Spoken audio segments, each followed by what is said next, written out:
Hey guys! Part 8 of What If Naruto Awakens Sage Mode at a Young Age. Hit like and subscribe if you like this one, and also please check the author in the description. Let's start.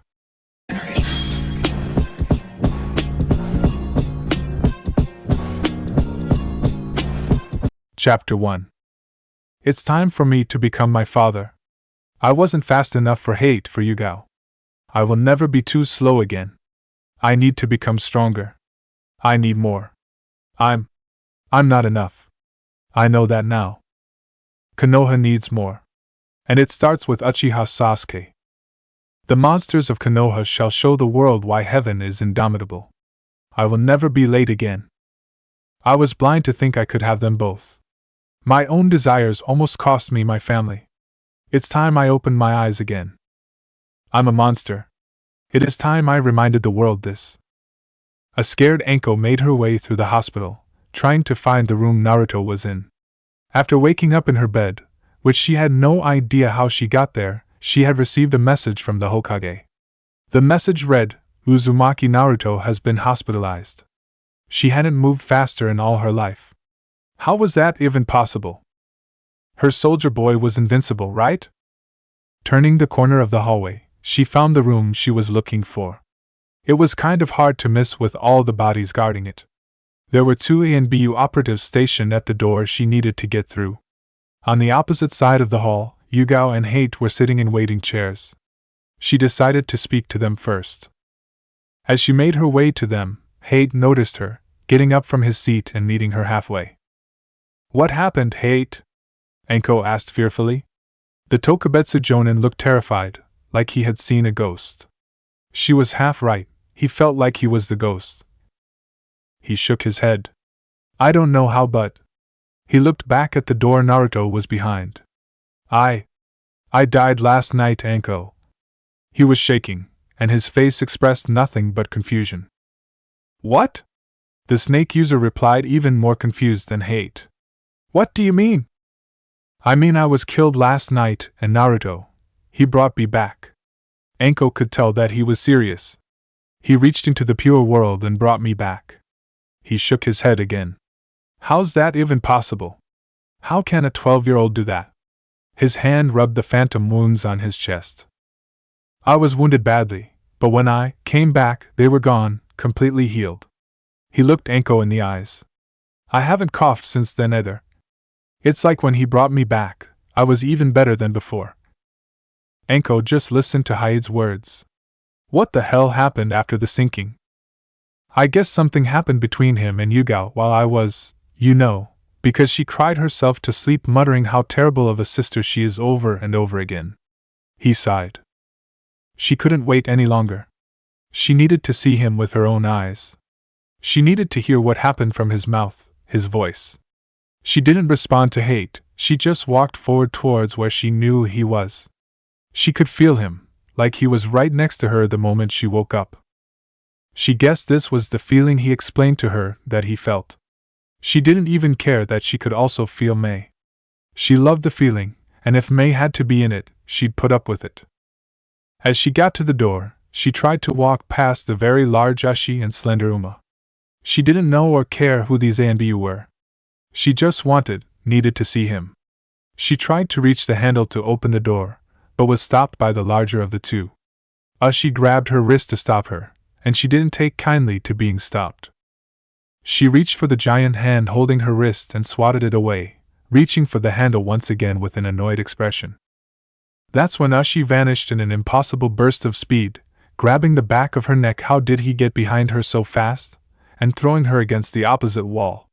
She slammed into it with a thud, and before she could react, the giant had her by the collar of her mesh armor, his other large fist drawn back ready to strike. Ushi grunted. Uma poked her head out from behind the giant and spoke. "He wants your name," she said, her voice perfectly calm. Anko gave an incredulous look. "What?" she said heatedly. Ushi grunted. Again, Uma translated. "He wants to know your name. And this is the last time he'll ask politely." "Politely?" He slammed her against the wall and threatened to smash her into said wall with his oversized fist, and he calls that polite? Nevertheless, Anko just wanted to see Naruto, so she relented with a sigh. Jonin Mitarashi Anko. Ninja registration 011226. I was informed that Uzumaki Naruto was hospitalized by the Hokage. She sighed again. I just want to see him. She grunted, letting go of the dango-loving woman. She says you're on the list? You may enter, Jonin Mitarashi Anko. How the hell did the female ANBU operative know what the behemoth was saying? What she didn't know was that Rohan didn't need words to communicate. They were the perfect, most effective ANBU team Konoha has ever seen, and it was due to Inu Taicho and Nezumi Taicho's incredible teamwork exercises. Both Ushi and Uma let Anko enter the room with a nod of their heads. When she entered, Uchiha Sasuke stood from his chair, a kunai in his hands and his Sharingan activated.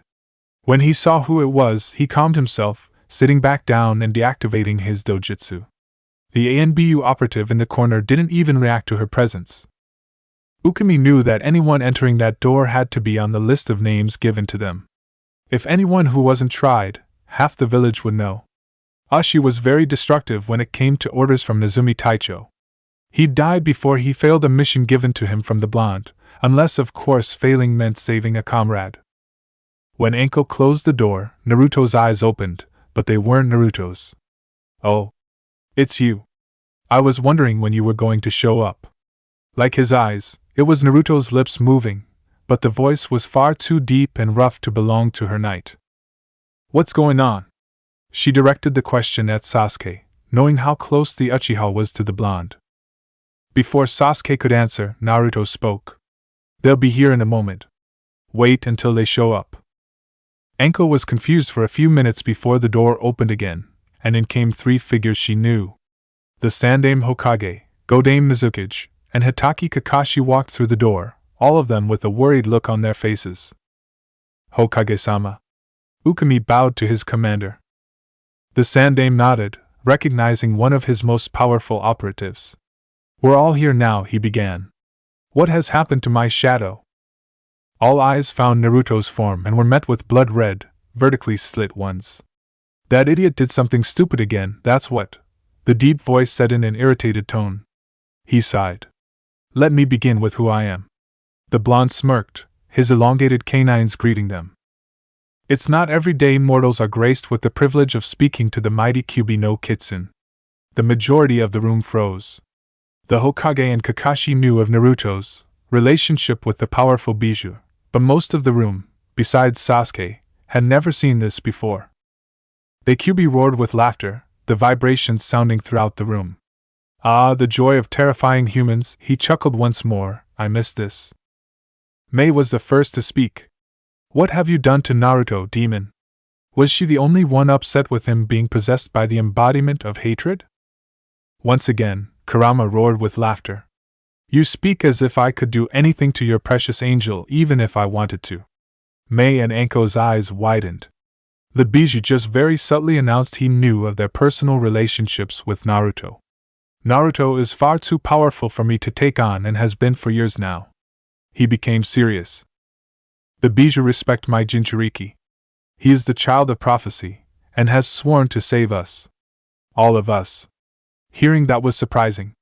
The Bijou were supposed to hate humanity. And I am not a demon. You humans are always so quick to title what you don't understand demonic. And as for your question, you are a few thousand years too young to give me orders. He looked to Hiruzen. Hiruzen, you may speak to me as an equal, but only because my partner has told me to do so.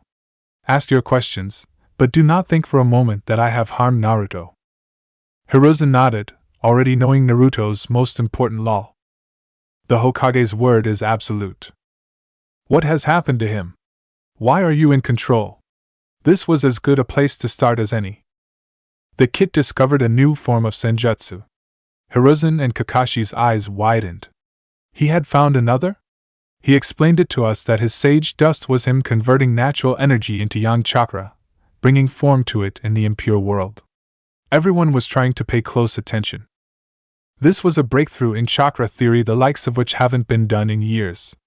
He viewed his senjutsu as a number line, the positive side being yang. He discovered that the negative side was yin.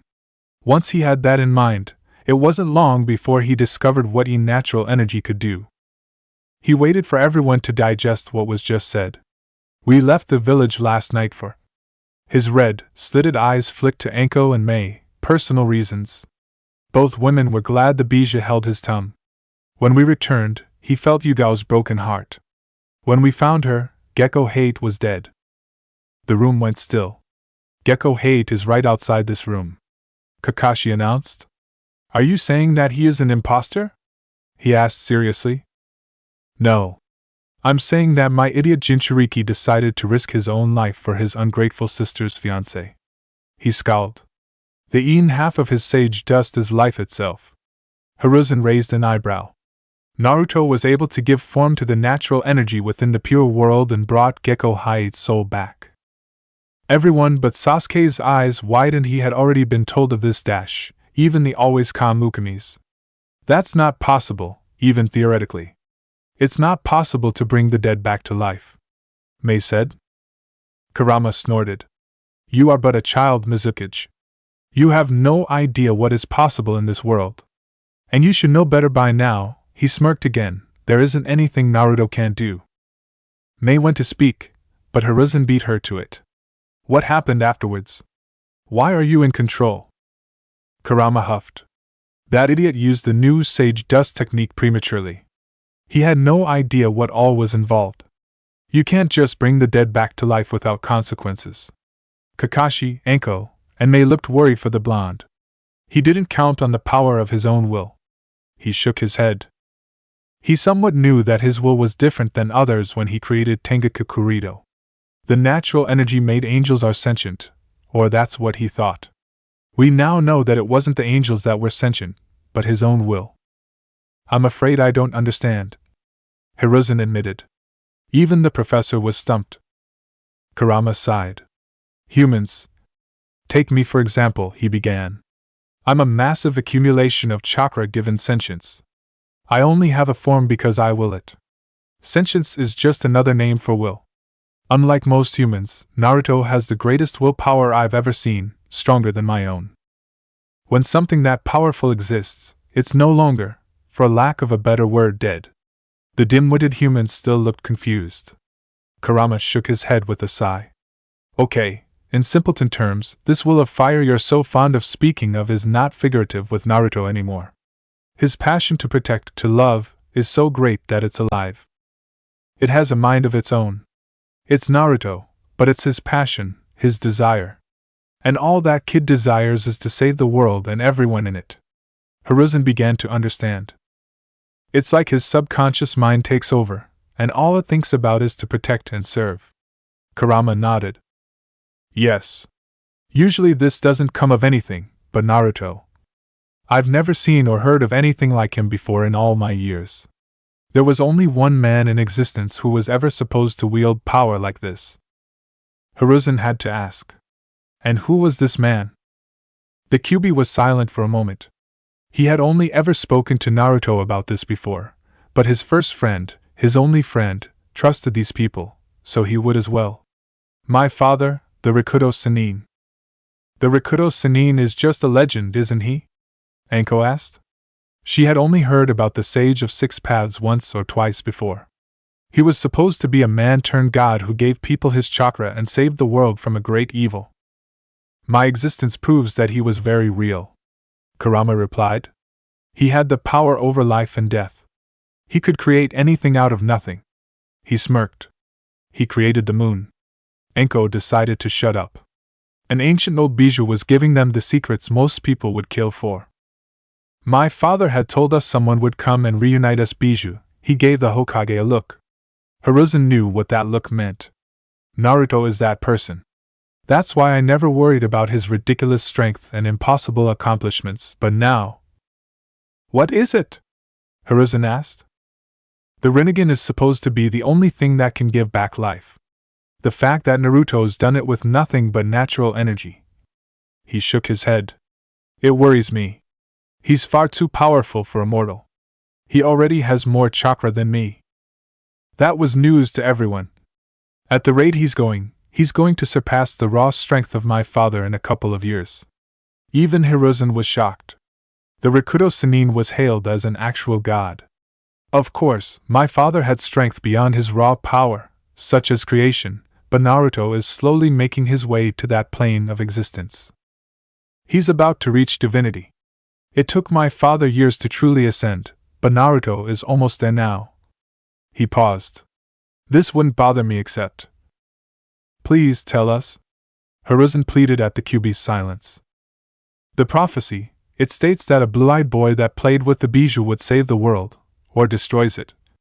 The people in the room froze. Right now there's no doubt in my mind that Naruto will save us all, but there are too many things hurting him right now. He's too selfless. He's lonely and confused. Mei and Anko saw the red eyes of the bijou meet theirs. This village that he loves so much has broken his image of himself. These ignorant villagers have hated him since his birth because of me, and he's been able to understand that the whole time. He paused, making sure Anko and Mei were looking at him since this applied to the two of them the most. He hates himself. Mei and Anko's hearts hurt. You can only tell someone they're a monster for so long before they start to believe it. He looked at Kakashi and Hiruzen.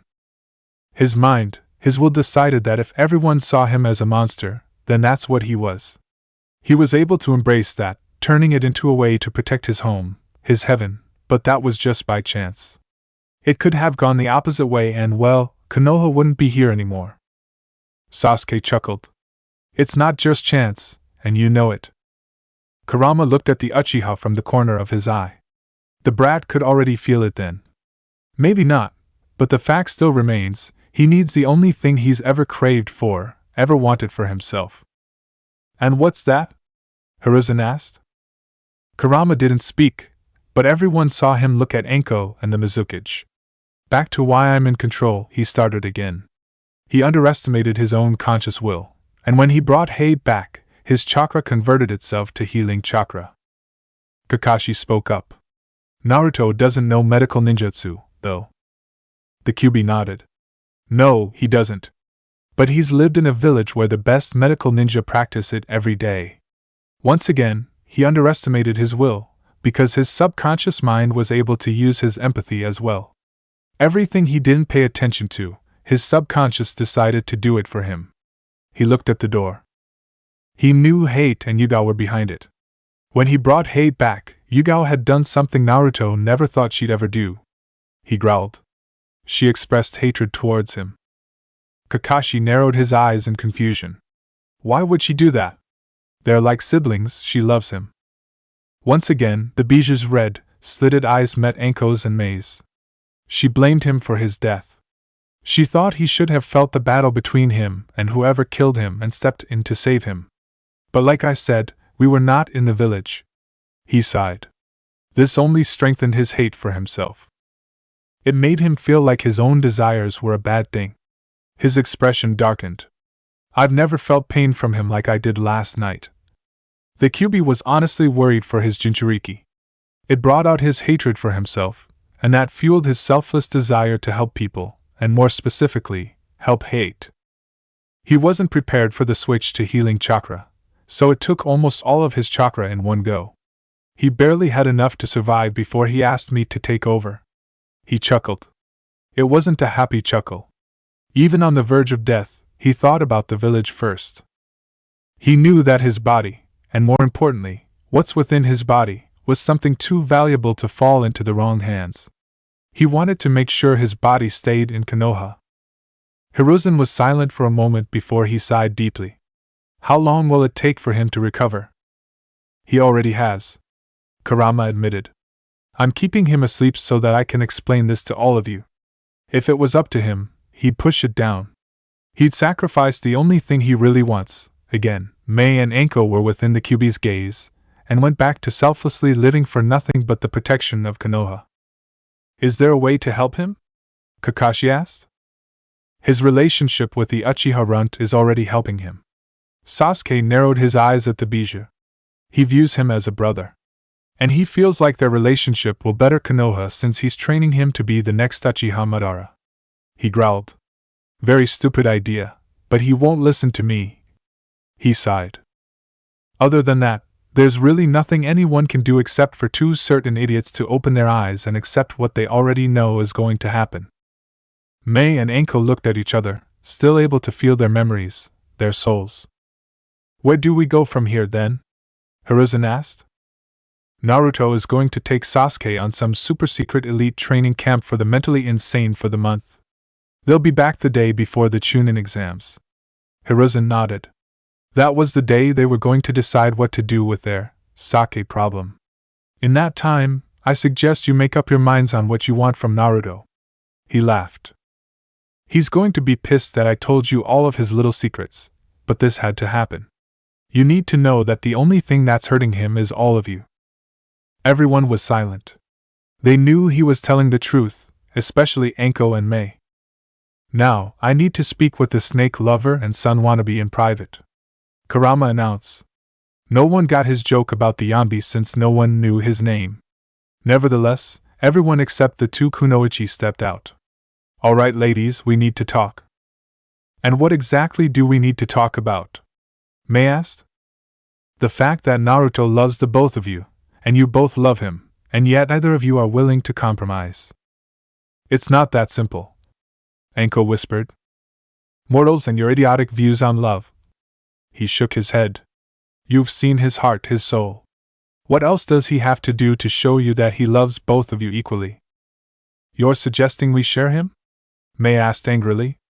I don't know what you think love is, but I'm not interested in giving anyone a harem. I'm a woman, not a slut. Kurama sighed. A harem, little girl, is not what I'm suggesting. He smirked. If Naruto wanted a harem, there are multiple women out there that are more than willing to give him that. He shook his head. That's not what Naruto wants. You look at love like it's only possible between two people. Anko and Mei nodded their heads. My father has 11 children, and he loved us all equally. Mei opened her mouth to counter, but Kurama held up his hand and stopped her. Before you say it's different, truly think about it. All love is the same. You're thinking about intimacy. The two are completely different. How are they different? Anko asked. Love is the feelings of affection one feels towards another. Intimacy is a kind of relationship. It's something you do, not feel. A man loves his wife just as much as he loves his mother. That love, believe it or not, is the same. All that's different is the relationship between the two. Neither could argue with the Biju's surprisingly detailed and annoyingly correct logic. Both Mei and Anko had never looked at the meaning behind love and intimacy before. In society it's viewed as the same. Neither woman said a word, so the Kyuubi continued. Naruto actually loves the two of you.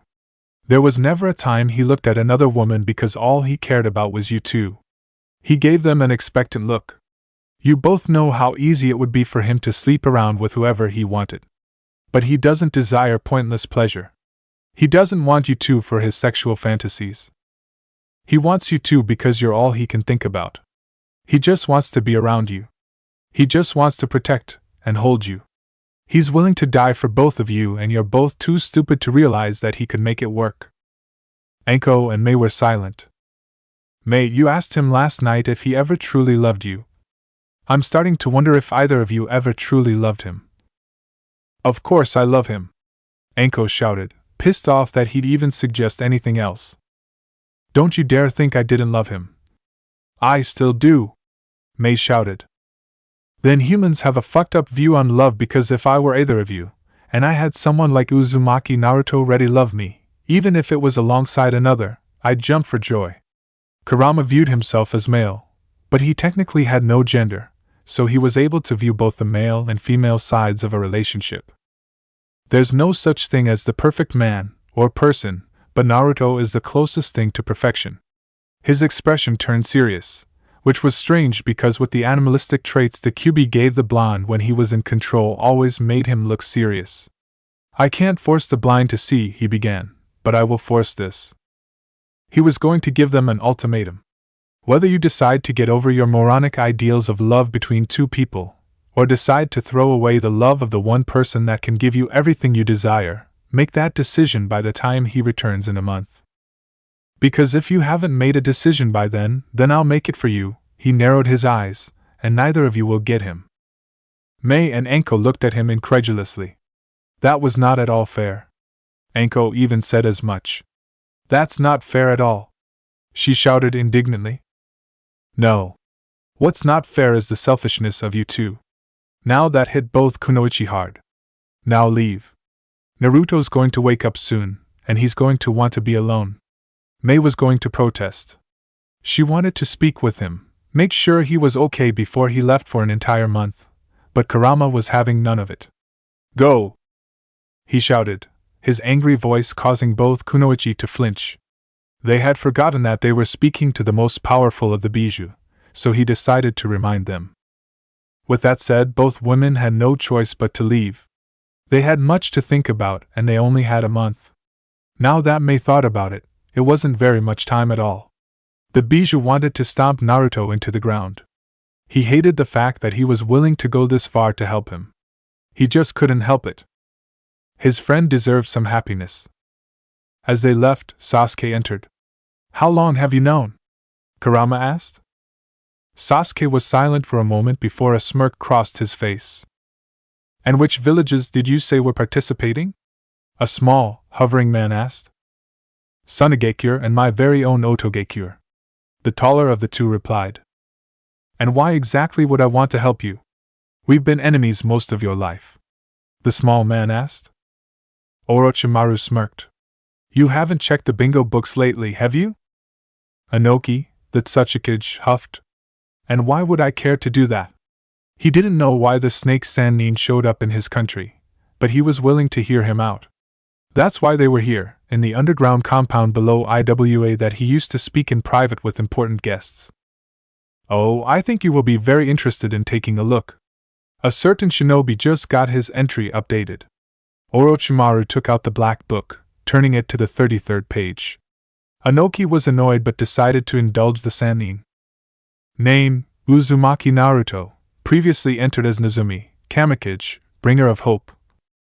Flee on sight. Affiliation, Konohagakure no Sado. Clan, Uzumaki, deceased. Family, Namikaze Minato, father, Uzumaki Kushina, mother, Jiraiya, godfather. Age 13. Height, 151.6 centimeters. Hair color, blonde. Rank, SS class. Classification, Sage Censor, Jinchuriki, Kyubi no Kitsune. Notes: Uzumaki Naruto is the most powerful shinobi in Hai no Kuni. He has very close ties with Nami no Kuni and Mizu no Kuni. It has been proven that he is responsible for the death of the Yonde Mizukage, the Jinchuriki Yagura. It is speculated that he is responsible for the death of another Jinchuriki, Yotan no Rashi. He's also the second shinobi, the first since his father, to gain the flee on sight mark, and the only shinobi to gain it outside of wartime. Recommendations for approach, NA. Warning, do not anger. Bounty, none has been posted. Inoki narrowed his eyes. So the butcher had a child after all? And he was also responsible for the death of his country's Jinchuriki? The Tsuchikage had made his decision the moment he saw the name of the boy's father. It had already been a week since the little talking the Kyubi gave them, and Anko had finally made up her mind to go and speak to Mei. She didn't doubt the Bijou's words when he said their indecisiveness would end up in them both losing Naruto. She wanted to speak to the Mizukage. She had seen, felt the woman's life. It was not an easy life. She understood how the woman felt, so Anko thought that if they made their decisions, it should be together. They only had 3 more weeks before they had to make up their minds, and Anko would die before she hurt Naruto. She didn't know if or how she'd share him, but Naruto was worth it. The Kyubi's words hit home with her, and most likely Mei as well. Naruto hated himself already for just being him. Having to hate himself for loving the both of them too, it was too much for anyone. Naruto embraced the monster life because that was the only thing he could do. It was a way he could cope. It was his release, his way of waking up from the nightmare that was his everyday life. He may love being a monster now, but it must have been so hard to get to this point. He was just a child and he hated himself. It made Anko hate the villagers. That was counterproductive though, because Naruto loved them. It amazed her how selfless, how strong his heart was every time she thought about it. He was one of those 1 in a million types of people, and the QB was right, they were idiots. Here they were, just adding to his struggles. All he wanted was to love them, protect them, give them everything they wanted. What was so wrong with that? The fact that he hated himself hurt the snake user to her core. He was the greatest person she'd ever met. He needed to know how special he was, how much he meant to her. That's why, as she stood at the door of the hotel room the Mizukage was staying, she made up her mind. Enko knocked on the door.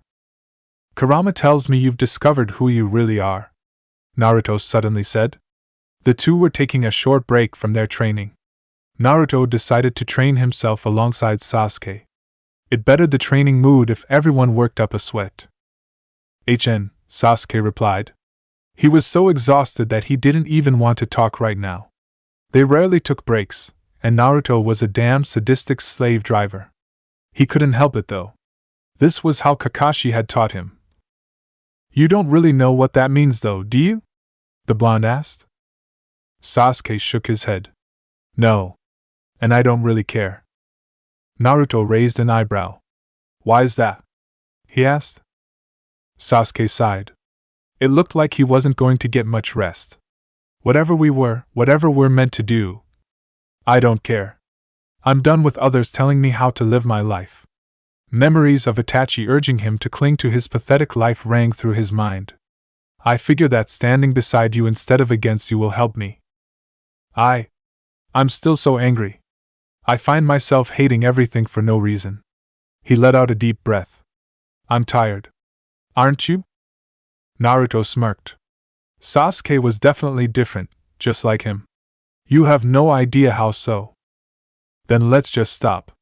Let's end it here now. I want to be able to love again. I want someone to love me, he said softly, not at all embarrassed. He could be totally honest with Naruto. They were brothers after all. Naruto smiled. You know, that sounds good to me. His smile turned softer, and a little more serious. And you already have someone that loves you, Sasuke. You know it. I know it. Everyone knows it. The cherry blossom replaced Itachi's words. You just need to accept her. Accept her and let her make you happy. Sasuke's eyes turned to the clouds. He never understood what Shikamaru saw in just watching the condensed water. But now, as tired as he was, he understood. Give me an extra 5 minutes, and I'll ask her on a date the first thing I do when we get back. 3 minutes? Naruto smirked. Deal. The Uchiha rolled back over on his side, trying to hide his slightly redder cheeks and small smile. Silly Sasuke, the Kamikage could see everything. Hate slowly opened his eyes. He was finally starting to get over being brought back from the dead. It was a strange feeling. There were no after effects, besides his lack of chronic cough, but he felt like he didn't deserve it. He was just a random Tokubetsu Jonin. Why did Naruto risk his life to bring him back? Yeah, he was Yugao's fiancé, but at the time he had been hurt by his sister. He claimed that he'd no longer stay with them, or so Yugao told him, so why did he still decide to help him? He decided to ask him when he got back, but right now, he had more important matters to deal with. He sat up in his bed, yawning as he stretched. He didn't even look at the empty place in the bed. He already knew where Yugao was. He got out of bed, stretching again as he made his way out of the room. Yugao had been excused from service for 2 weeks now. She needed to get her emotions under control. She couldn't stand herself for what she did to Naruto. She knew he could feel her hate towards him. He hadn't done anything wrong, and she had hated him. She felt sick, and the entire 2 weeks, hate would wake up to an empty bed. He walked down the hallway, coming to a stop at the room Naruto used. He opened the door and entered. All of his stuff was still here, him leaving with his student the moment he woke from the hospital. In his bed, Yugao laid curled up in his sheets. He walked over to the bed, sighing when he saw her puffy eyes. She was so upset with herself. She'd end up here every night for the 2 weeks he was gone. Hate didn't know what he could do for her. She wouldn't listen to a thing anyone said. She hurt her otuto, and she felt like scum because of it. She was supposed to be there for him no matter what. He had done everything for her. And even when she hated him, he risked his own life to bring her fiancé back to her. She didn't deserve hate or Naruto. Hate did the only thing he could do. He laid next to his fiancée, not even surprised when she whimpered and clung to him. She could barely sleep, even in Naruto's bed. He spent the next hour rubbing Yugao's back gently, trying to stop the tears that ran down her face. Yugao was a silent crier, which was even worse. It seemed like she was in even more pain this way than if she cried out loud. Naruto signaled for Sasuke to stop what he was doing. There was an uninvited guest about to show their face. It only took 10 seconds for Gaara to appear at the secluded clearing outside the village. "Ah, the tanuki makes his appearance," Naruto said with a smirk. "What can we do for you on this humble day, Gaara?" There was no reason they couldn't be friendly. "You know about the invasion, don't you?" he asked bluntly. Sasuke nodded his head. This guy had balls. He could respect that. Naruto did something Gaara didn't expect. "Sure do," he said simply with a smile. "You don't seem to care," Gaara said with a hint of curiosity. "Oh, I do care. It's just..." He crossed his arms and adopted a thinking pose. "Well, think about it like this." His face turned sinister. "You and all the others who think they can take Konoha are like a bug," he said while pointing at Gaara. "And me. I'm the boot," he finished while pointing at himself. Sasuke smirked. "So I dare you to try and raise heaven. Then you and everyone else will see what happens when I'm really angry." Gaara narrowed his eyes. He really wanted to just attack the blonde right now, but Mother kept screaming at him to leave. It infuriated him that she didn't crave his blood. He wanted to prove his existence, and the Kamikage wasn't allowing him to do so. Naruto narrowed his eyes.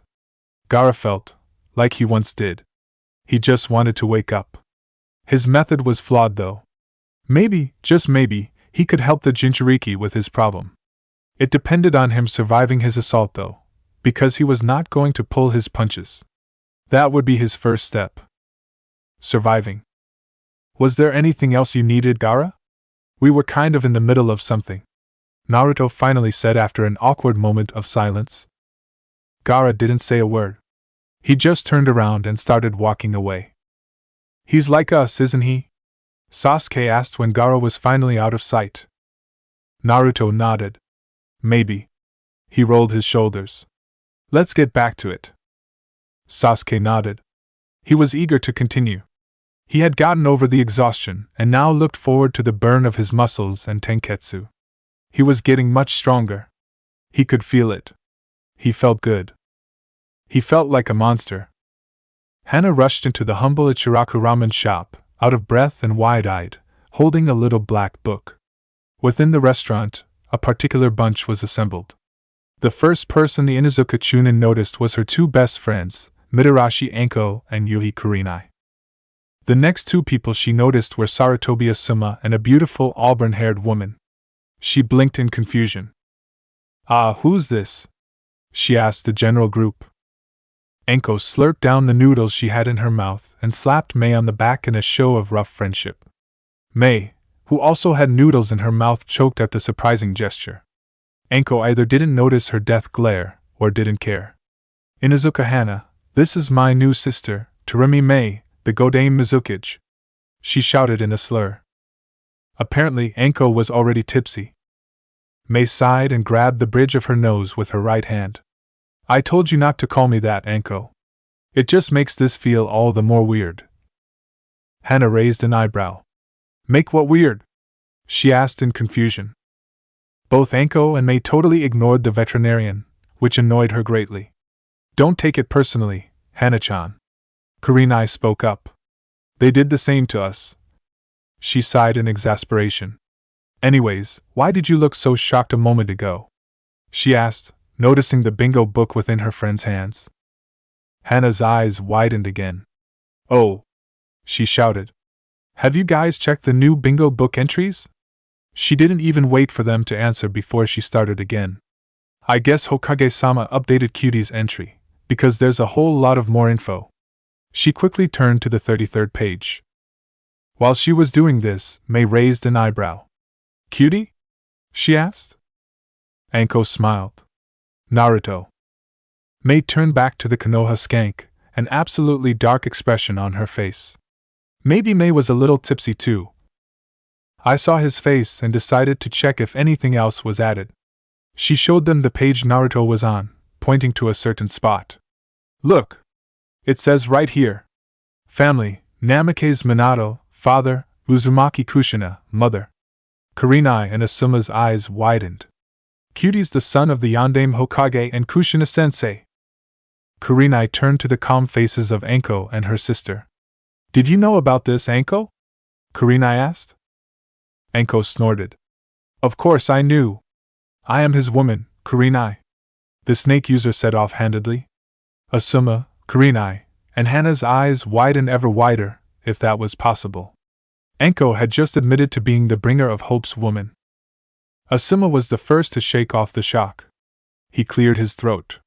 So Naruto's the son of the Yellow Flash? He nodded slowly. I believe it. Not only is he strong like Yondaime-sama, he looks just like him. Hana and Kurenai decided to follow Asuma's lead in ignoring Anko's comment. Yeah, Hana stated. I guess the good-looking genes run in the family. And he asked me to start Suzu's training. I'm training the Yondaime's son's Niken, she said with a playful smile. This time, both Anko and Mei looked at the Inuzuka with angry eyes. They were more alike than either would admit. Did you guys hear about what happened with Hate? Kurenai asked. Asuma and Hana shook their heads, Anko and Mei deciding to just stay silent. He was killed. Asuma shook his head again. I just saw Hate today. Kurenai nodded. That's the thing, supposedly Naruto disagreed with his murder. Hana looked confused. Naruto brought him back. He resurrected Hate. What? Hana asked intelligently. A friend of mine is in ANBU. She was with the cell that first found his body. Kurenai began. Apparently Hate had been dead for an hour before Naruto arrived. Mei and Anko were still silent. After touching him, Hate came back to life, and all of his wounds vanished. Hana and Asuma were very interested in this story. I guess it was difficult because Naruto was hospitalized afterwards. She shook her head. No one has seen him since. Is that true? I mean, it's impossible to bring the dead back to life, right? Hana asked. Kurenai shrugged. He's always saying how nothing is impossible for him. I think he just proved that statement because Hate's alive. Why hasn't he been seen since? Asuma asked curiously. As the son of the Sandaime Hokage, the man who had at least some knowledge on every technique created in Konoha, the Jonin knew about the Nidaime's Edo Tensei, summoning, impure world reincarnation. He was sworn to keep it a secret though, and he knew that even Naruto wasn't allowed to use such a horrendous jutsu, so he kept quiet about it. I don't know, but Yugao hasn't spoken to me or anyone in 3 weeks. I don't know what all happened that night, but I know that it hurt Naruto. Everyone turned when both Mei and Anko suddenly stood from their stools. They put down the money for their meals and walked off in the same direction, not looking very pleased. What's with them? And since when did Anko know the Mizukage? Hana asked. Kurenai just stared at the retreating forms of the kunoichi. I don't know, Hana. I don't know. She really needed to find out what was going on with her friends. All of them. It was the night before Naruto and Sasuke were going to return to Konoha, and the two had just finished their last insane training session. Both shinobi were exhausted, their muscles ached and their tenketsu burned. But even through the pain and exhaustion they had smiles on their faces. Both had accomplished what they set out to do. Do you think you can teach that to me sometime too? Sasuke asked softly. He was lying on the comfortably cold ground next to the blonde, just staring at the stars that littered the night sky. I don't think it's for you, Sasuke, he replied honestly. I can usually learn anything within a few hours, or at the very most a few days. This took me a whole month. He sighed. I don't know if anyone can learn how to use this again after me. It's ridiculously complicated and far too intricate. Sasuke sighed. Oh well. He was too tired to be disappointed. Some things are just impossible, Unless your name's Uzumaki Naruto. Why did you learn it? You're already strong enough without it. Sasuke didn't understand why someone like Naruto would need that technique. Images of Hyde's dead body plagued his mind. He never wanted to see someone he knew and loved like that again. He had been too slow. But now, with his father's legacy, he would never have that problem again. Sasuke was so exhausted that he passed out, not even getting his Shosho's answer. Now with his father's memory in his mind, he couldn't help but remember the first time he met the powerful Kage. Flashback. This should have happened a long time ago. Nezumi knew Kurama was his partner. He knew that the most powerful Bijou was genuinely ready and willing to help him. He didn't know it until a year ago, but the man who left the key to him was his own father. It was his birthright. Unfortunately, Jiraiya-sensei was less than convinced that the Kyuubi no Kitsune was willing to obey. It wasn't until he returned from Mizuno Kuni that he admitted Kurama was his ally. He couldn't claim that the Bijou were evil anymore. After he completed the second task in Mizu the Hokage gave him, Jiraiya knew that his godson was ready. Don't worry, sensei. I know who he is. He's my friend, my first friend.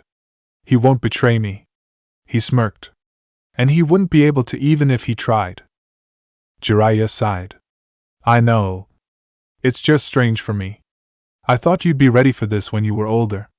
He shook his head slowly. It just reminds me how eerily precise your father was. He could see the way events would unfold years into the future. He had the sight, more than anyone I've ever known. He smiled. If he could see how you turned out. You're the perfect son, Naruto. Nezumi smiled.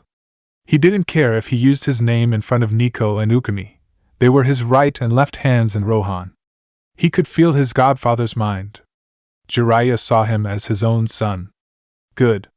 Nezumi always thought of the Toad Sannin as his father too. Thank you, sensei. He had to sound official. Nico and Ukami were still shinobi of the leaf, and Jiraiya was one of the most respected ninja currently a part of the village. The Sannin's face turned serious. Are you ready? Nezumi nodded. He'd been ready for years. Jiraiya opened his mouth, and a few seconds later, a vertically long toad made its way into the open. What's with calling me out, Jiraiya? The scroll toad from Mount Myaboku asked annoyingly. Jiraiya pointed at his godson. Minato's boy is ready for the key, Geratora, he said in a commanding voice. The perverted Sannin was always joking around, so a lot of people, and toads for that matter, treated him like the goofball he usually was. However, if you knew the Sannin, you knew exactly how powerful he really was. It was said that Orochimaru was the greatest of the Sannin, and then Tsunade, and then Jiraiya. But when Jiraiya entered Sage mode, he was even more powerful than the Hibi Sannin. He was truly a terrifying man to face when he wanted to kill. Geratora knew this was the serious Jiraiya speaking, so instead of making a witty remark, he kept his mouth shut and opened the stomach scroll. It's time, Nezumi. The Sandaime Hokage began. It's time for you to walk where no other has walked before. You are about to take your place among the truly powerful shinobi of Konohagakure no Sato. He smiled. Take pride, my boy. You are about to join the heavens. Nezumi bowed to his commander. He would do this for Konoha, his heaven, but there was another reason he wanted this. The Bijou, they weren't just tools to be used. He didn't want this power to command. He wanted this power to protect. The Bijou were much more than powerful chakra entities. They were his family. They were his brothers and sisters. He was the child of prophecy, and he embraced that fact. He was a monster, as were they, and they belonged together. Jiraiya bit his thumb, sliding the bloody finger across his arm before going into a frenzy of hand seals. Kuchios no Jutsu, summoning technique, he called out. With two small bursts of smoke, the elders of Mount Myaboku appeared. Ah, Jiraiya boy! Fukasaku shouted happily. It's been a while. Shima, Fukasaku's wife, smiled, which was a little weird looking since, well, she was a toad. That it has, Jiraiya-kun. What's with the summoning? She asked. Before she could answer, Jiraiya was already summoning again. Kuchios no Jutsu, summoning technique. he called out again. This time, the burst of smoke was much, much larger than the last. In all his glory, the great chief toad, Gamabunta, was among the others in the large training ground one, the Hokage's personal training grounds. Jiraiya! The chief roared. It was a bad idea to summon me again. The giant toad was about to scream in anger again until he saw the god of shinobi and his shadow. That's when Gamabunta went silent. Jiraiya began. Nezumi of Konoha is ready to unlock the power his father left him. He put his arms high into the air, signaling everyone present. Those gathered have been chosen to witness this event. His eyes scanned the faces of those gathered. Hatake Kakashi, he started with the first one his eyes met. You were the student of this operative's father. You are practically his elder brother. You are a strong shinobi of our village, and we are grateful for you taking this boy under your wing. Kakashi nodded. Nico, Ukami, he started on the next. The two of you are this operative's right and left hands. You are the sword and the shield the Kamikage wields. The ANBU were silent. They appreciated the words greatly, but they were ANBU. They didn't show emotion ever. Sarutobi-sensei, his eyes met his teacher's. You are like this operative's grandfather. You are the commander of heaven, and your shadow has succeeded thanks to your teachings. The Hokage smiled. Fukasaku-sama, Shima-sama, he started on the elders. You were the teachers of this operative's father as well. The Yondaime Hokage learned the honorable senjutsu from the two of you. You connected father and son, even if you were unaware of it at the time. The toads nodded. Gamabunta, the chief toad, decided to let Jiraiya speak. When his first summoner was serious like this, the giant toad had nothing but the utmost respect and obedience for him. You were this operative's father's warrior, protector. You helped him, as well as me, fight many battles. Knowing that you are now Nezumi's guardian brings me happiness. Gamabunta raised his head, taking pride in the Sanin's words.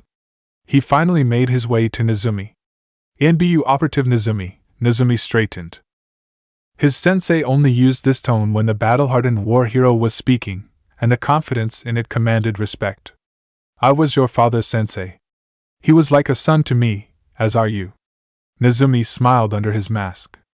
Having a hand in teaching you the shinobi's way is truly an incredible gift. If your father was here, he would have nothing but content for the way you have turned out. He took in a deep breath, hoping Minato and Kushina were here with them. Your father knew you would one day be ready to tame the incredible chakra of the Kyuubi no Kitsune. He knew his son would surpass even him. That is why he left you this key. He pointed at the scroll. This is the key to unlocking the Hack no Fuin Shiki, 8 trigram sealing technique. With it, you will open the great gates that hold the Bijou back. With it, you attain something no man has ever before. With it, you will have the greatest of the Bijou by your side. You are the first man to gain the Kyuubi's respect. That in and of itself is proof that your father knew what you would become. He smirked. Now take what is yours, and only yours, like your father wished. Nezumi also smirked. It was time for him and Kurama to finally become one for real. He stepped forward, his already bloody fingertips pressing against the odd-feeling scroll. It was time for him to fulfill his greatest promise. Kurama would be free. The moment he closed his eyes, he was standing in front of the gates that kept the most powerful Bijou at bay. He was going to rip these bars apart. He felt the Kyuubi's soul. He didn't say a word. He just stared at the impossible blonde child before him. This was without a doubt the one his father spoke of. The boy was about to fulfill a promise made to a Bijou, something that rarely ever happened. He knew he would fight alongside this child for the rest of his life. They were partners. They were friends. They were family. Are you ready to be free, my friend?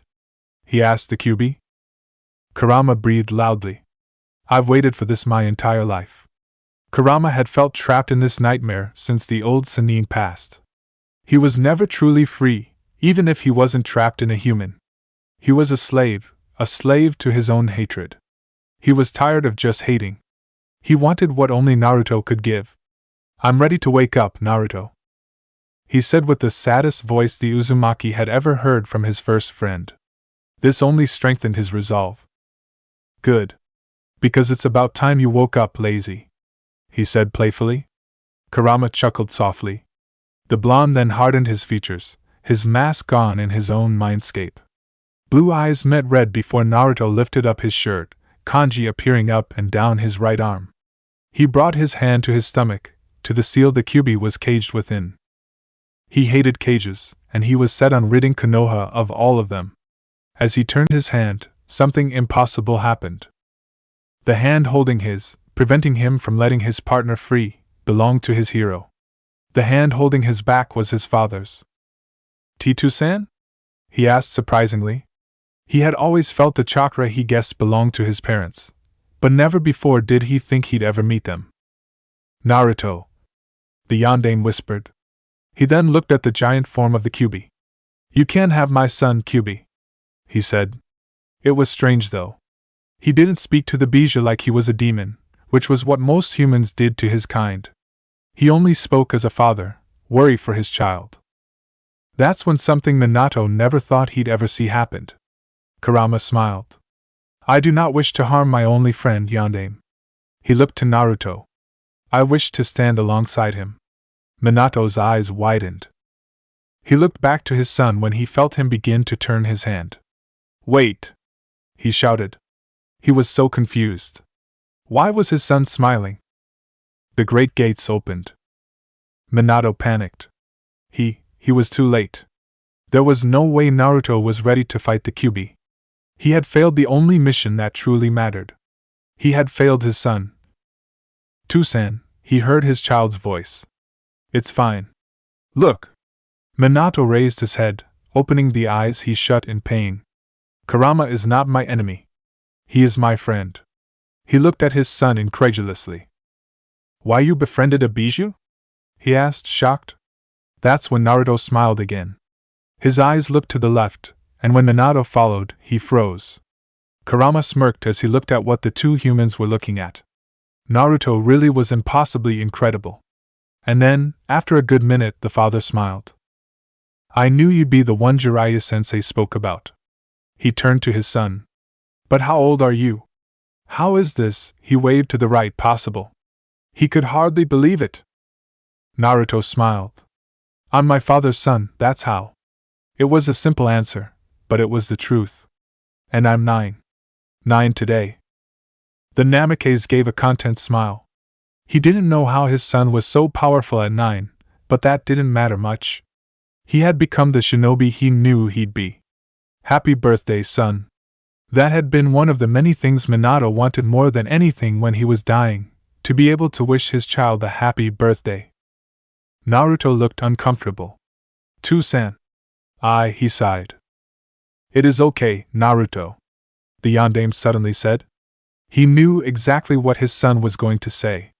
Shinobi have to do the terrible to protect the innocent from the wicked.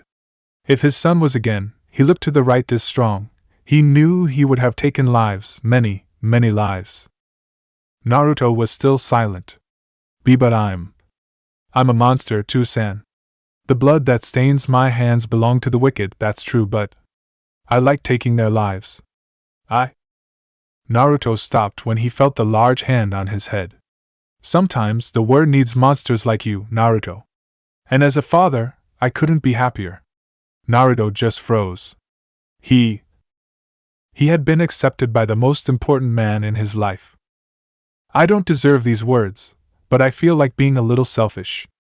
The yellow flash started.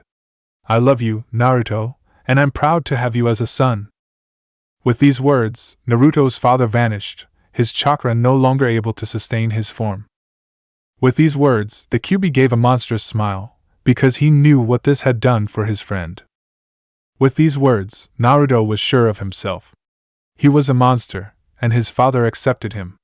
He would never let his father down. This was the first time the monster felt invincible. End flashback. Chapter 18, Falling Feathers. Chapter 18, Falling Feathers. And so it begins. Sarutobi Hiruzen and Hatake Kakashi stood wide-eyed as they listened to Uzumaki Naruto. His shadow, Uchiha Sasuke, could only smirk at their shock and odd expressions. Did they truly have little faith in his Shusho's ability? There was nothing Naruto couldn't do, and soon, everyone would know it. The two had arrived in Konoha not 5 minutes ago. Their training was done, and the village was safer because of it. Naruto was faster, and Sasuke was better in all aspects of the word. The monsters had returned to heaven. And now, there was no demon, dead or alive, that could hurt their people. But how? Kakashi asked, believing the boy's words were impossible. He really shouldn't, though. Why was that any more impossible than what he did for hate? He guessed he just thought that after his sensei, the technique developed by the Nidame's brilliant mind would be lost to the world. When did you start learning Fuinjutsu? Naruto smirked. I've been dabbling in it since I first met Jiraiya-sensei. He gave me everything I needed years ago. I just finally decided to put all of my attention on it. Sasuke wanted to sigh. If a single month was all it took to learn something like that, then he shivered at what his Shursho would become in a couple of years. But how did you learn it in a month? By yourself? Hiruzen asked. He knew for a fact, better than most even, just how powerful his shadow was. He saw with his own eyes what Naruto could do, but this, added to the apparent resurrection of Gekko hate, it was getting hard to assess the Uzumaki's strength. Naruto smiled. He had already used this to answer a question before. Because I'm my father's son, that's how. And with that, the conversation was over. After leaving the Hokage's office, Naruto had looked at Sasuke expectantly. With the look, Sasuke had smirked and nodded his head. It was strange for the Uchiha. While he was blind, Sakura was nothing but an annoyance to him. She was too loud, too clingy, and much too irritating for him to even think about her without developing a sour face. But now, with his eyes open, she was much more than that. She was his salvation. She was the only source of love, true love, that he had left. He wanted more than anything to be capable of love, both receiving it and giving it. After witnessing the deaths of every loved one he ever had at the tender age of 7 had thoroughly rid him of the emotion, and replaced it with foul, dark hate. Sakura was more than his salvation now. Sakura was now his hope. After seeing his student off to ask a certain cherry blossom to go on a date with him, Naruto began to walk towards the feelings of self-loathing he felt when he first entered the village again. He thought this might happen. No. He knew this was happening. He had felt it after waking up, but he just couldn't bring himself to face her. Yugao was his sister, his family. Having her feel hatred towards him had done more than he wanted to admit. He had lost himself. With her emotions, she had struck him down. He needed to be more careful, because if he would do something so stupid as to risk his life, and that of his true family, then he needed to fix himself. The blonde didn't hate her, actually it was the opposite. He still very much loved her, and her sorry mind strengthened that love. Really, in all honesty, he was going to forgive her for 2 reasons. The more important of the 2 was that he still loved her like an older sister. Everyone hates someone once in a while. It would accomplish nothing to make her hate herself any longer. And the second reason was because he really loved Hayate's cooking. He was just apprehensive because of how awkward it was going to be. If he thought that that was going to be awkward, he was in for a real treat when 2 certain kunoichi found him. It was his fault, really. His attention was his eyes looked up towards the sky elsewhere, so he couldn't use his empathy right now. He had only felt Yugao's mind a few minutes before he left the village and a few minutes after he returned. He was practically blind right now. So when he felt 2 sets of hands wrap around his arms, he almost jumped. That, however, stopped when he noticed who it was. Enko? He asked to his left. Mei? He turned and asked to the right. What's Goy? He was stopped by the speed Mei pushed her lips against his. Now, normally Naruto wouldn't have minded this, but with Enko holding his left arm, it was very much awkward. When she finally let up, he looked to see the inevitable look of betrayal on Enko's face, but that too was interrupted when Enko slammed her lips into his. After she finally pulled back, he was very red and very confused. What the hell was going on? He decided to let his concentration on again. His eyes roamed upwards and see what was really going on. With his empathy back, he was hit like a tidal wave with 2 very distinct emotions. Acceptance and lust. Mei and Enko had made their decision. They both loved Naruto too much to let him hate himself. If the two of them were what he wanted, then they would give him that. He deserved more than them, but if that's what made him happy, then he'd have them, both of them. They were both sporting very red faces and trying to breathe regularly. This was extremely awkward and embarrassing, but they were going through with it nonetheless. They had decided to stay quiet and just express this with their emotions and actions. That's when Naruto did something neither thought he'd do. The blonde Uzumaki unwrapped their arms and took a step back. Turning to him, Mei's and Anko's hearts were angry. They already knew why he did this. He felt that his desires were a bad thing. He still hated himself. That's when Mei took him by the collar, tears trying to escape from her eyes. "You idiot!" she screamed. "Stop hating yourself. Your desires are not a bad thing." Naruto narrowed his eyes in shock. "Damn it, Kurama. We've accepted this," she said softly. We want nothing but this now." She all but whispered. Please don't deny this. You want it, we want it. Just." She shook her head. She really didn't want to cry right now. "Damn it, you promised!" His letter flashed through his mind. "She's right, Naruto," Anko stated firmly, taking a step forward. "You deserve whatever you want, but this isn't something just you want, it's what we want too." She gave a small smile, something she had only ever showed him once before. "Now shut up and open your eyes and accept what you already know is going to happen." She smirked at quoting the Kyuubi. "And let us show you what real adults do in the dark." Her smirk turned a little sultry. Mei sighed at Anko's sexual innuendo. She was very much ready to do just that, but saying it out loud in the middle of the village was a little too much for the Kage. Naruto was just looking at the ground. This was what he had dreamt of for years. He was accepted by both of the women he loved. But his desires hindered him, right? No.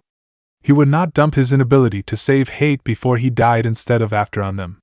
They were the most beautiful things in his life. They would bring him happiness and joy when he slept. He no longer had nightmares, because their faces were all he saw when he closed his eyes. He couldn't lose them. He wouldn't lose them. They actually accepted him. They were willing to share him. He smirked. They had challenged him. They thought they were going to teach the rookie how it was done. They wouldn't know what hit them, because there was nothing Uzumaki Naruto couldn't do. Anko, Mei, and Naruto disappeared from the streets of Konoha. It had already been 3 hours. Thrust. Her moans filled his ears. He loved it when she made that noise. Thrust. His grunt filled her ears. She loved how rough he was. Thrust. God, she felt good. She fit him perfectly, like she too was made for him. He loved it. Thrust. God, he was big. He took her breath away with each thrust. She loved it. Thrust.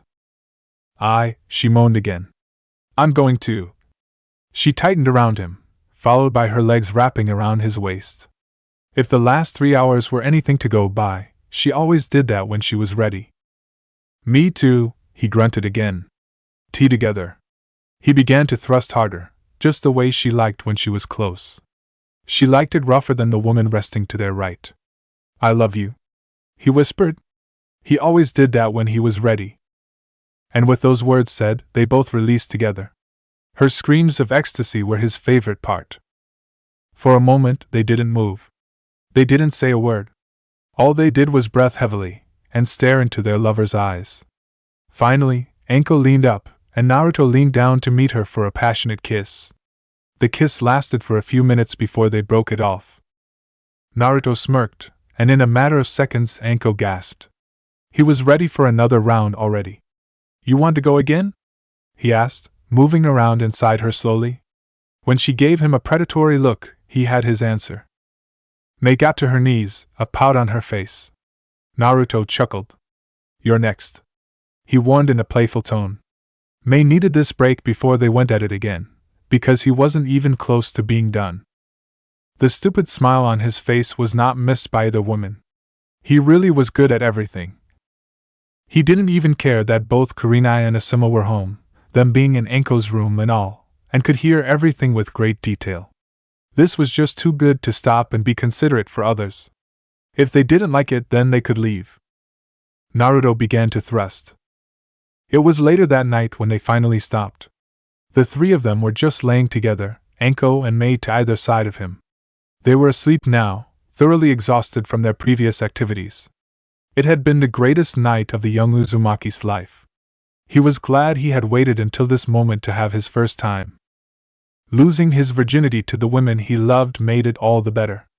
Pushing his empathy to them also helped. Everyone could feel everyone's emotions, their pleasure. It was literally out of this world. Yet, something was still missing. His family didn't feel complete. He needed to talk to Yugao, so that's why he was currently out of the bed, a Kage Bunshin, shadow clone, taking his place, and putting his clothes on. He missed his Neichan, and he would be damned before he put her through any more suffering.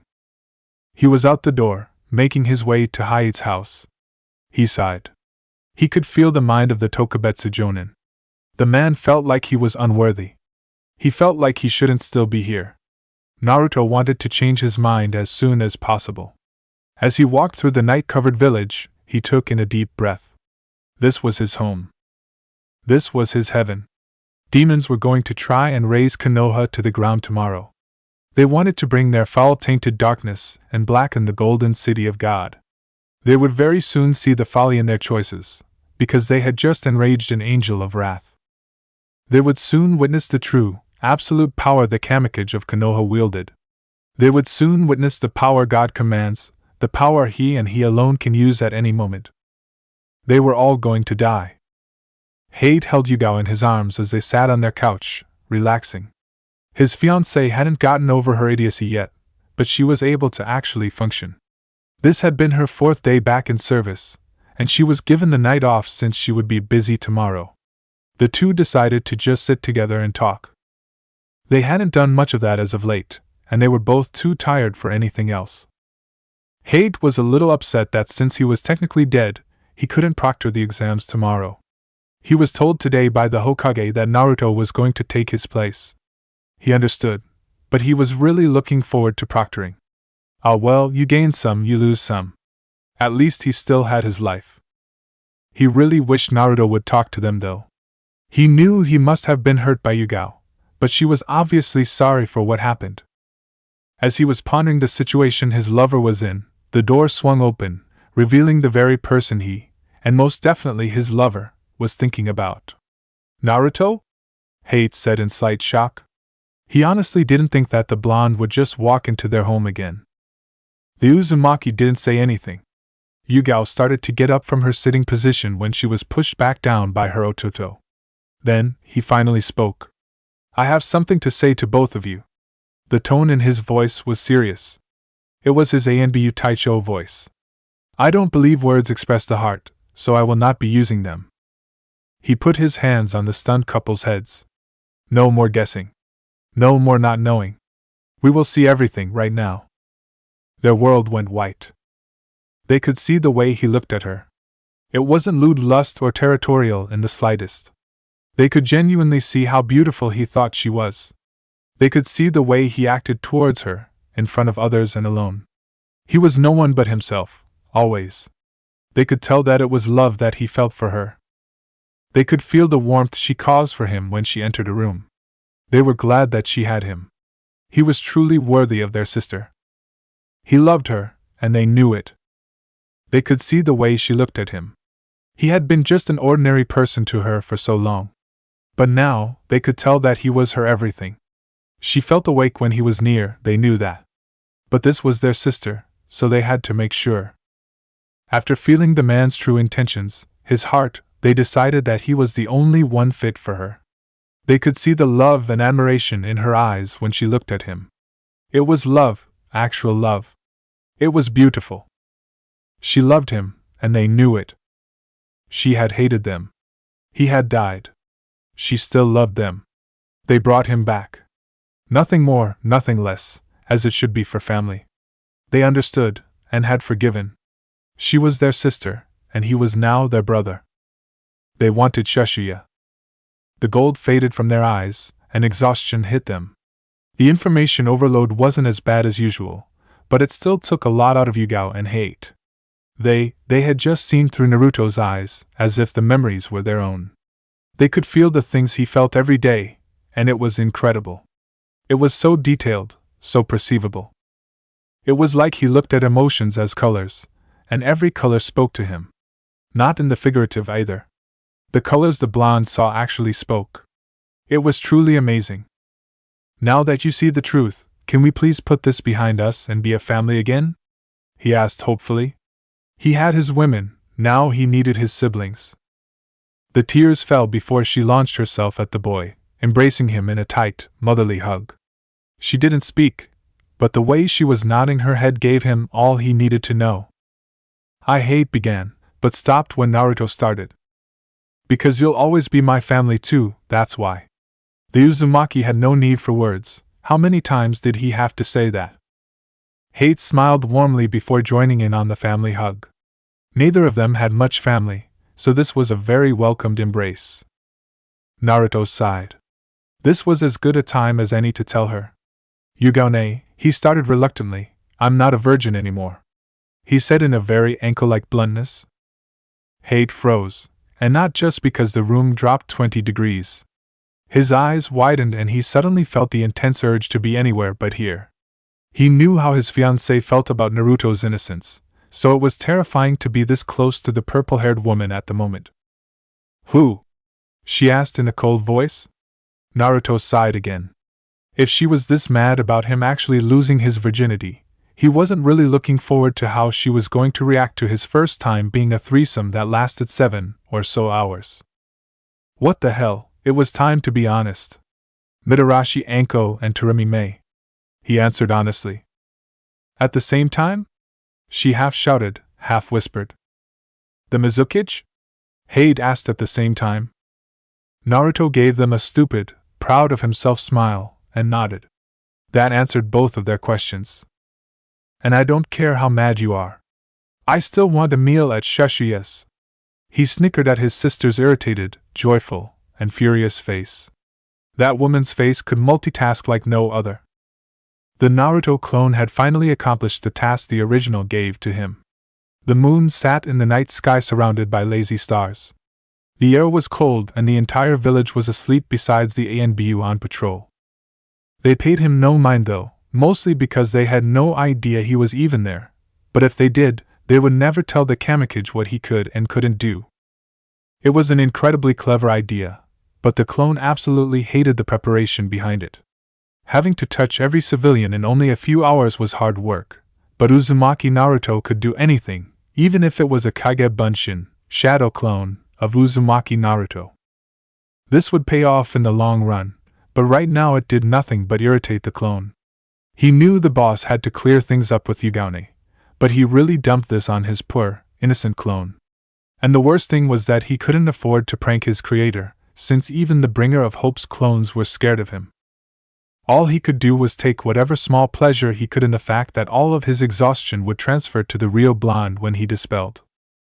With that in mind, Naruto clone puffed in a small burst of smoke, sending everything to the original. When the memories of the clone he made finally made it to him, Naruto didn't even flinch at the exhaustion that him. It was like a fly, annoying, but manageable. Somewhere, in a place no one knows even exists, a blonde sighed deeply. Of course. After his talk with Yugao, he had left for the night, after spending hours calming her down about his first sexual experience. He knew his sister wouldn't understand right away, but the fact that she was able to calm down at all for the time being was a miracle. They tried to have him stay with them for the night, but he declined. He had 2 beautiful women waiting for him back in Anko's room, and he very much wanted to get back to them. He also wanted to get as much rest as he could since tomorrow he was going to war. And he really was. The Hokage's plan was for him to not only rescue everyone, but also fight off the invasion simultaneously. It wasn't impossible, not now, but it definitely was going to be something. It didn't take long before they woke up, and apparently, all 3 of them were ready to go again. After only an hour this time, the 3 were dressed and out the door. That's why they were walking towards the main arena that the final stage was going to be held in, Kurenai and Asuma right behind them.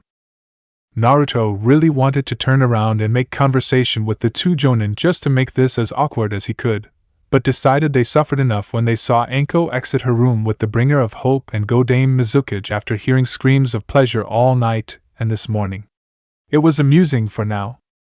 May, Naruto began suddenly, no matter what happens today, I want you to know that Konoha is your ally, and I personally promise that no harm will come to your people. May was confused by the words before she nodded slowly. She trusted him with everything. Hi. Anko, Kurenai, and Asuma already knew what the blonde was talking about. The jonin were briefed by the Hokage. Apparently, Suna and Oto were going to try and crush them. When they heard that Uzumaki Naruto and Hatake Kakashi were going to lead the assault against the intruders, they all wanted to laugh at how stupid these people were. Sharingan no Kakashi may only be an A-rank shinobi, but he's the closest person to S-rank that the village had in the jonin ranks. He was considered one of the two most powerful ninja in Konoha, right under the bringer of hope. Jiraiya didn't count since he wasn't a registered operative. He was still loyal to only the Leaf, but he had more freedom this way. The rest of the walk was done in comfortable silence. Kurenai and Asuma felt safest when they were together and able to watch each other's back. And with Anko and May at either side, Naruto felt invincible. He was actually looking forward to this. He would protect his women, his family, his people, his village, and he'd get to kill a whole lot of demons. The monster was about to make his appearance again. It had been far too long since he was awake. The world had forgotten who he was, what he was. It was going to be wild. The stands were packed full, the sun was shining down upon them, and the 11 genin that made it through were standing in front of one Uzumaki Naruto, the proctor of the third stage. He began to address the crowds. I am Uzumaki Naruto, and I will be proctoring the third stage of the Chunin exams. The minds and hearts of the native Konoha civilians looked at him with disgust. Before we start, the Hokage will say a few words. He pointed to the Kage box where Mei, Hiruzen, and the Kazekage sat. It enraged him that one of his women had to sit next to that bastard. Was he truly that foolish? Did he truly think that disguise was going to work? The eyes of the Kamikage saw everything. Hiruzen stood. Thanks everyone for coming to the Konoha Chunin selection exam, he said in a booming voice. Like Naruto, Hiruzen was skilled enough to enhance his vocal cords with chakra. We will now start the main tournament matches between the 11 participants who made it through the preliminaries. He gave the stadium a big smile. Please stay and watch until the end. He then gave the Kazekage a look over his shoulder. It was not a happy look. Naruto nodded and began. Alright, guys, this is the final test. His eyes scanned the genin among him. The arena is different, but the rules are the same as in the prelims, there are none. His eyes met Gaara's. You fight until one of you dies or acknowledges defeat. He then met the eyes of the other genin. But if I determine that the fight is over, I'll step in and stop it, you got that? After receiving nods, Naruto called out the first two names. Nara, Shikamaru, and Temari, you two stay, the rest of you go to the waiting room. The genin not called made their way out of the arena while Shikamaru and Temari stayed. Begin. Naruto declared when they were the only ones on the field. Immediately, Temari took her fan off of her back and held it in an intimidating pose. Alright, lazy, let's get this over with, she exclaimed aggressively. Shikamaru sighed and rubbed the back of his head in a disinterested manner. Women, his eyes drifted to the clouds, troublesome. Up in the stands, Anko, Kurenai, and Asuma all sat together. Asuma had a confident look on his face, but the two women, not so much. He's just running away from her, Kurenai said slowly, trying her best not to offend her lover's student. What's up with your kid, Asuma? Anko asked bluntly. She wasn't one to beat around the bush. It was always like that though. If there was an elephant in the room, she'd be the one to jump up and talk about it, regardless of tension. Asuma decided to ignore her bad manners and speak the truth. Trust me when I say that Shikamaru is most likely one of the only genin that will get a promotion, him and Sasuke, if Naruto really is his new sensei. Anko and Kurenai looked doubtful. That kid is like an old man. He likes to take things slowly. He sighed. And unfortunately, he has a nihilistic view on women, so this was a bad match-up for him. Well, he looks like an idiot down there, Anko said, once again being the blunt woman she was. She was finally getting back to normal. After last night she felt better. Everything was okay now. Asuma snorted. You'd think that just by looking at him, but he's exactly the opposite. I gave him an IQ test and told him it was a game. The young Sarutobi shook his head. And what was his score? Kurenai asked curiously. Shikamaru has an IQ of 200, he said bluntly, taking a page out of Anko's book. Said blunt woman, and her fellow female widened their eyes. You're telling me that sexist Gaki down there is a genius? Anko almost shouted. Asuma smirked and nodded. He'll probably pass his father in strategic brilliance in a few years. His eyes never left his student. Shikamaru had just thrown a kunai with his shirt attached to it in the sky. Check. Shikaku? Kurenai asked in shock. Her man had to be overestimating his student because Shikaku had a mind that rivaled the night aims in strategy. Any more brilliant, and you'd have the mind of a god. Shikamaru's battle strategy and tactics is good enough to make him jonin. If he was more dedicated and had the skills to back up his intelligence, he already would have joined our ranks. His eyes took in Naruto's form for a moment. I'm sure Naruto has already noticed him. He's been keeping my student close. It makes me think he's doing something, even more so now that he's apparently taken in Kakashi's student. It's almost like he's building an army or something. Anko looked at him suspiciously. So what if he was? She asked in a harsh voice. Anko! Kurenai scolded. It's fine, Kurenai. He turned to the snake user. I do not believe that Naruto is not loyal to Konoha, not in the slightest. He's probably more loyal than any of us. Anyone that has been under Kakashi's command when he was in the ANBU would never even think about leaving, never mind harming our home. There wasn't a shinobi from Chunin up that hasn't heard of the legendary ANBU operative Inu. He was one of the most famous agents in the Corps, second only to Nezumi. I do, however, believe that he'll be taking on the most difficult missions given to anyone, and even though Shikamaru is a shinobi like everyone else, I don't wish for him to take those kinds of missions. Not yet, at least. Anko still narrowed her eyes, but let the monkey off the hook.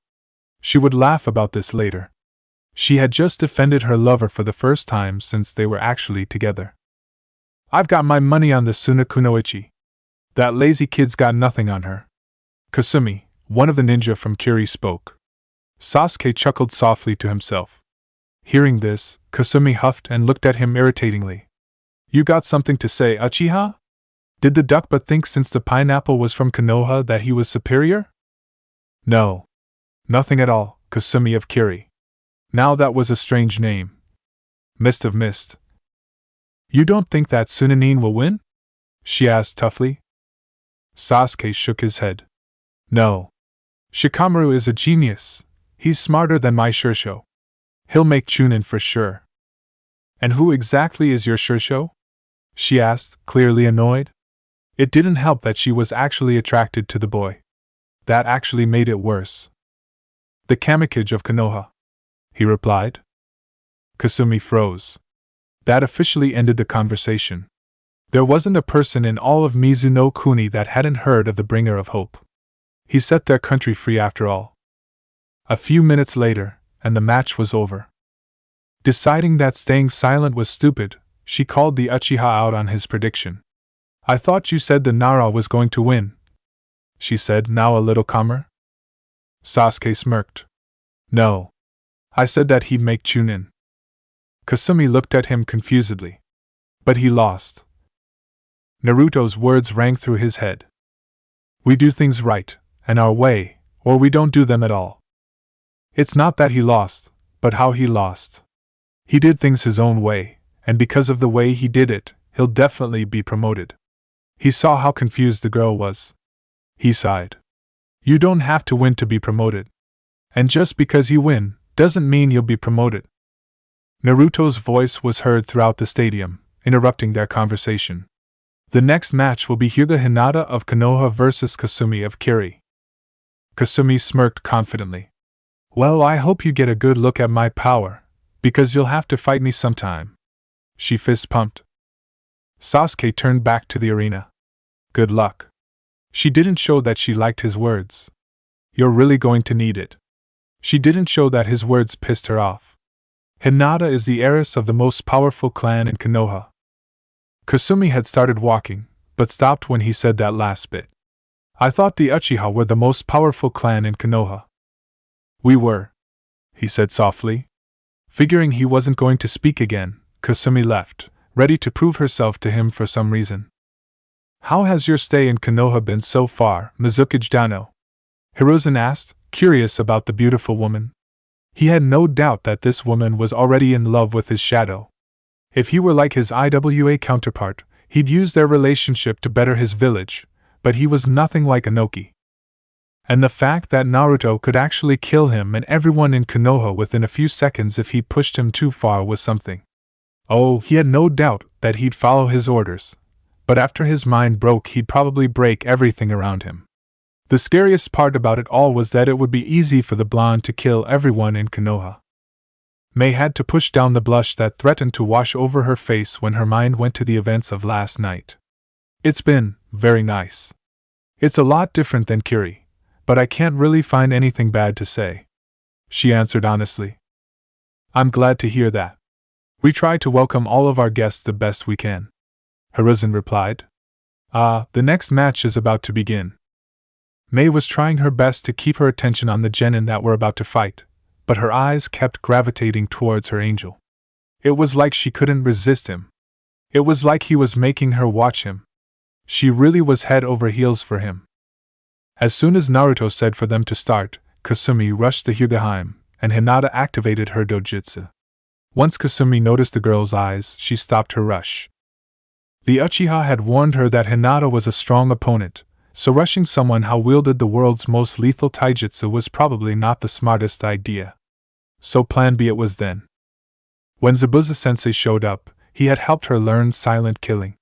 That, coupled with her strangely advanced usage with Kirigakure no Jutsu, hiding in mist technique, she had become quite the kunoichi. When Kasumi smirked, Hinata noticed the chakra-laced mist rise from the ground.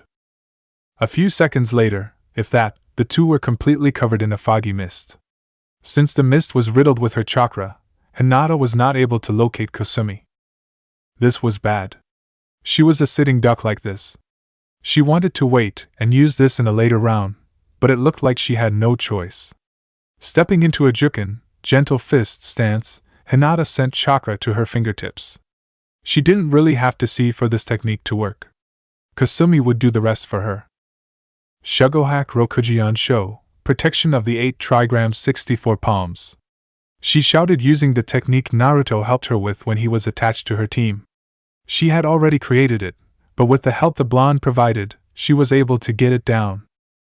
Her arms became a blur as thin, sharp, chakra blades were emitted from her fingers, creating a protective dome. It only took a few seconds for Kasumi to get hit a few times by the technique, forcing her to let up on the mist since even she couldn't see in it. With the mist gone, and her opponent injured, Hinata lunged. Shoti, palm bottom!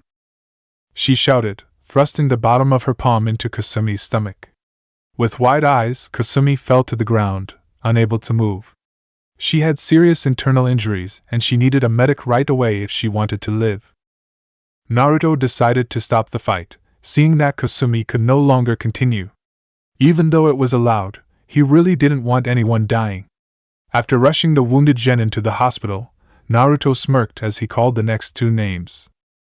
Next match, Uchiha Sasuke vs Gaara. This was it. It was time for the Uchiha to show the world who and what he was. Everyone was going to see the bringer of Hope's shadow. The match everyone has wanted to see, the Kazekage said. I've heard interesting rumors, Hokage-dano. Hiruzen looked at Orochimaru and raised an eyebrow. And what rumors have you heard? He asked, going along with this foolish game. Oh, you know, that your shadow has acquired a shadow as well, he replied. It was clear as to what he was talking about, and Hiruzen was not happy. This was the perfect time to warn his previous student. Oh, that rumor. He smirked. You see, Kazekage Dano, Uchiha Sasuke has officially accepted an apprenticeship from Uzumaki Naruto. He chuckled. I almost feel sorry for your son. His eyes turned to the two genin that were facing each other, ready to start their match, because Sasuke-kun has spent an entire month under my shadow. And if I know anything, Naruto has already done it. Done what? He asked curiously. Hiruzen did not reply. He just silently watched as Naruto began the fight. Created a monster. The words to begin were blocked out by the bloodlust Gaara felt. Mother kept screaming at him, saying something like his opponent belonged to the blonde Jonin proctoring the match, but he didn't care. He really wanted to prove his existence. He really wanted to wake up. Sasuke was silent, also not moving at all. He took in a deep breath, taking delight in the way he felt. He was awake, and it was time to prove himself to Konoha. He wasn't the last Uchiha. He wasn't the village sweetheart. He was Sasuke, the bringer of hope's shadow. He was the Kamikaze's eyes, and it was time to show the world what he truly was now. Sasuke vanished. When Gaara suddenly felt a sharp pain in the back of his head, he was confused. Was Mother so upset with him that she didn't protect him? That was definitely the Uchiha's left fist, hitting him directly in the back of the head. No, it wasn't because Mother was mad. The reason for Gaara sustaining his first injury, no matter how minor, was because Sasuke's speed had tripled since last month. Naruto was a sadistic slave driver when it came to training, and he was now a lot stronger because of it. Sand suddenly shot up from behind the red-haired boy, trying to run Sasuke through, but with no such luck. Before the sand got within inches of him, Sasuke flipped backwards, going through hand seals as he went through the air. Within seconds, Sasuke called out the name of his technique. Katon, Goenka, Fire Release, Great Flame Flower. 3 giant bullets of fire slammed down on Gaara, erupting into a geyser of flame. The technique surprised a lot of the civilians, but all the shinobi could see that it didn't hurt the Jinchuriki. When the flames went down, Gaara could be seen shielded by sand, completely untouched by the powerful technique. Sasuke smirked. He almost broke though that sand armor of his, so he knew it was possible. Going through the correct hand seals, the stadium lit up with a startling white-blue, and the sound of thousands of birds chirping was heard. Gaara had already seen this technique, and the Uchiha had to be close to the target to actually hit him with it. Smirking, he used his chakra-laced sand from his gourd and wrapped his form into a compact bubble-like sand shield with sharp, sand spears adorning the outside. There was no way he could penetrate the wall, and if he tried, he would be impaled. So now what would his prey do? Sasuke smirked, mirroring his Shusho. Naruto was very impressed with his student's ability in improving techniques. Kakashi was going to want to learn this one. Lifting up his left arm and aiming the Chidori at the Sunanin, Sasuke did something that should have been impossible. Kakashi didn't know what was going to happen, but he knew it was going to be something he wanted to record with his Sharingan. He was able to lift his Hitai just in time to witness it. Chidori Iso, 1000 bird sharp spear. He said calmly as he watched the bright blue Chidori spear-like blade pierce the supposed absolute defense. Within his little sand shield, no one could see what was happening, but they could definitely hear the screams. The hawk had made the tanuki bleed. Naruto's smirk turned sinister as he looked up. Feathers began to fall. That's it for part 8. Thank you for watching and see you in the next video.